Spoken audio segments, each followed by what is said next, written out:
Hi guys, this is Sir Jam, in-ear tarot reader. So, isipin mo mabuti ang tanong na nais mong masagot ng yes or no. Alamin natin sa iyong sitwasyon. Attract your energy. Is it a yes or no answer for your question? Just a reminder, this is a general reading.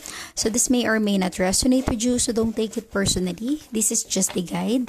This is also a timeless reading. So kung panood mo ito sa ibang panahon at ibang pagkakataon, possible na nakatadhanang mapanood mo ang reading na ito. Maaring yung mga advice and messages na mapupull out natin ay makatulong sa iyong sitwasyon. Also, please like, share, comment, and subscribe for more videos.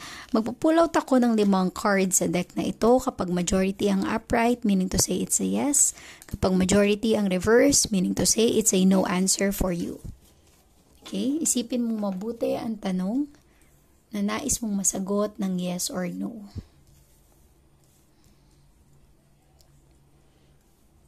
Okay? Attract your energy. Is it a yes or no answer for you?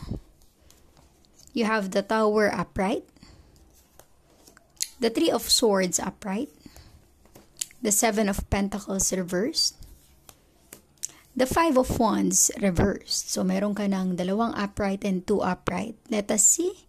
Is it a yes or no answer for you? The Queen of Wands reversed. Okay, you have 3 reversed energy and 2 upright, meaning to say it's a no answer. I'm really getting here na sobrang very challenging yung pinagdadaanan mo sa ngayon. Para bang sunod-sunod na problema, maaaring ikaw ay broken-hearted, may, alam yung heartbroken, or there's so much sadness na nai-encounter mo. It really feels na bumababa yung self-esteem mo.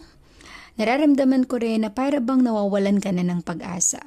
Pero lagi mong tandaan, the Tower energy, may purpose yan. Pinagdadaanan mo yung ganyang problema, hindi para pahirapan ka. Para meron kang ma-realize or matauhan ka sa sitwasyon mo. Kung ano man yung pinagdadaanan mo ngayon na nagbibigay ng pasakit sa buhay mo, lagi mong tandaan na habang may buhay may pag-asa, makakayanan mo ring malagpasan o ma-overcome yung problema na yan.